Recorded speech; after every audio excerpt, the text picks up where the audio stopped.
A reading from the first letter of St. Paul to the Corinthians. Brothers and sisters, as a body is one, though it has many parts, and all the parts of the body, though many, are one body, so also Christ. For in one Spirit we were all baptized into one body, whether Jews or Greeks, slaves or free persons, and we were all given to drink of one Spirit. Now the body is not a single part, but many. Now you are Christ's body, and individually parts of it. Some people God has designated in the church to be first apostles, second prophets, third teachers, then mighty deeds, then gifts of healing, assistance, administration, and varieties of tongues. Are all apostles? Are all prophets? Are all teachers? Do all work mighty deeds? Do all have gifts of healing? Do all speak in tongues? Do all interpret? Strive eagerly for the greatest spiritual gifts. The word of the Lord. Thanks be to God. We are his people, the sheep of his flock. We are his people, the sheep of his flock. Sing joyfully to the Lord, all you lands. Serve the Lord with gladness. Come before him with joyful song. We are his people, the sheep of his flock. Know that the Lord is God. He made us, his we are, his people, the flock he tends. We are his people, the sheep of his flock. Enter his gates with thanksgiving, his courts with praise. Give thanks to him, bless his name. We are his people, the sheep of his flock. For he is good, the Lord, whose kindness endures forever, and his faithfulness to all generations. We are his people, the sheep of his flock.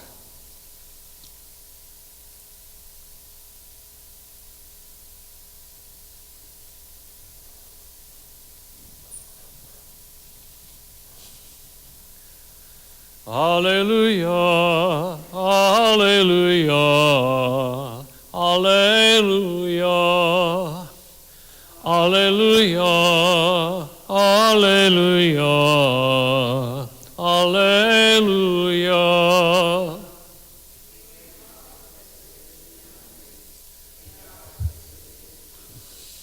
Hallelujah, hallelujah, hallelujah. The Lord be with you. A reading from the Holy Gospel according to St. Luke. Jesus journeyed to a city called Nain, and his disciples and a large crowd accompanied him. As he drew near to the gate of the city, a man who had died was being carried out, the only son of his mother, and she was a widow. A large crowd from the city was with her. When the Lord saw her, he was moved with pity for her and said to her, "Do not weep." He stepped forward and touched the coffin. At this, the bearers halted, and he said, "Young man, I tell you, arise." The dead man sat up and began to speak, and Jesus gave him to his mother. Fear seized them all, and they glorified God, exclaiming, "A great prophet has risen in our midst, and God has visited his people." This report about him spread through the whole of Judea and all the surrounding region. The Gospel of the Lord.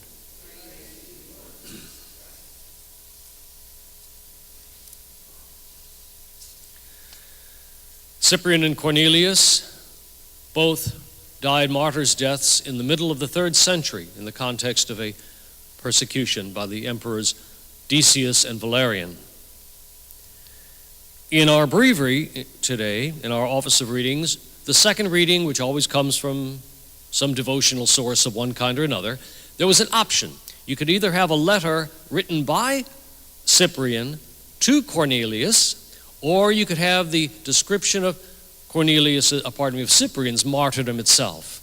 And it's a chilling kind of a thing. He's brought before a governor. It says, "You Cyprian?" "Yes." "You're the leader of this Christian sect?" "Yes." "Renounce your faith and worship the Roman gods?" "No." head chopped off. It's scary because it sounds exactly like what's going on right now in other parts of the world. And it scares me. People think that maybe I can be okay as a pastor or as a priest. That's fine. How about as a Christian? What would I be like if I were a Chaldean Christian in Iraq? And there were an awful lot of people back in the days of Cornelius and Cyprian who didn't think they had the wherewithal to be able to have their heads chopped off or to be tortured or whatever it would happen to be. So what are you going to do with them? What are you going to do with me if I bail? What are you going to do with them? Well, there was a crisis that went on in the 3rd century. And there were two people whose names can sometimes get confused, Novatian and Novatus. Okay, Novatian was a priest in Rome who decided that you could never be forgiven if you ever denied your faith at all, or for that matter, a whole bunch of other sins. That's it, you're going to hell, have a nice eternity. Period. End of discussion. Then you got Novatus in North Africa who says, you know what, I'll just come on back. Just come on back. Don't worry about it. No big deal. Not useful. Those two options are not useful. Cornelius and Cyprian pretty much come to an agreement that there has to be a middle way. There must be a discipline of reconciliation and of penance, but there also has to be an opportunity for forgiveness and mercy. You can imagine what side in this issue of 3 issues here Pope Francis would be on. Novatian, for example, and this was going to come into North Africa 100 years later, Novatian wanted a church of the perfect. Well, that's nice, but guess what? That rules out most of us.